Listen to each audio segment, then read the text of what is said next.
Hey, what's happening, guys? Behind me you might recognize my 66 Impala Super Sport convertible. I recently got it back from paint and now it's time for me to start the assembly. I'm starting in the back of the car. I'm going to be putting the bumpers together, the corners, get the lights together. I'm going to document the process as I go around. It's probably going to be pretty simple for some of you, but for those of you guys who want to see the assembly, the emblems, the bumpers, the grille on a 66 Impala, stay tuned.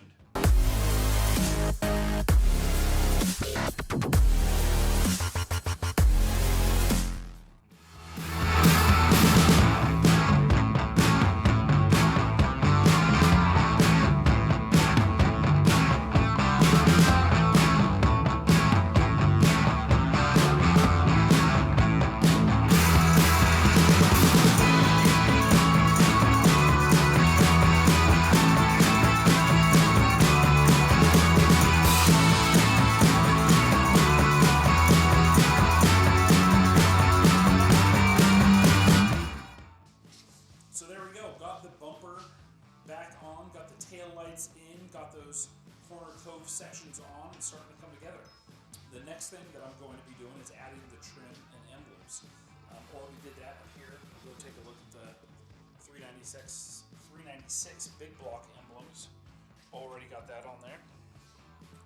So that's cool, got the new one on the other side. I also got new Super Sport emblems that are going to go right here. So there's going to be new emblems right there. And then the very last thing is on this 66s, unlike a 65, it gets trim all the way down the sides and all the way around the back. And I have all that trim, or at least I think I have all that trim, but it just needs to be polished and looking good. And rather than buy new stuff, I'm going to see if we can get the old stuff polished up. And because I'm not an expert in polishing, I'm lucky I happen to know somebody who is. That's where I come into the picture. Yeah. Well, yeah. So the deal is this is original stuff.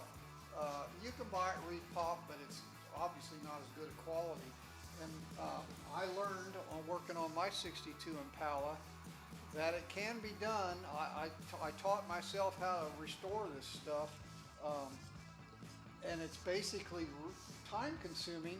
And if I was paying myself or anybody was paying me to do it, it absolutely would not be worth it because it costs a lot of money to do this stuff. But because I'm free and I think I know how to do it pretty good now, I'm your guy. Perfect. So yeah, so next time you see this thing, it'll be shiny and straight. Probably paint the black insert in there. It'll be good. It'll be absolutely good. Dare say show quality. Perfect. You're the labor that I can afford right now. About 3 IPAs an hour. That's what it's Yeah, I'm cost. cheap. You keep me in beer, I'm good. I'll slick it up good. Perfect. Stay tuned. Yep.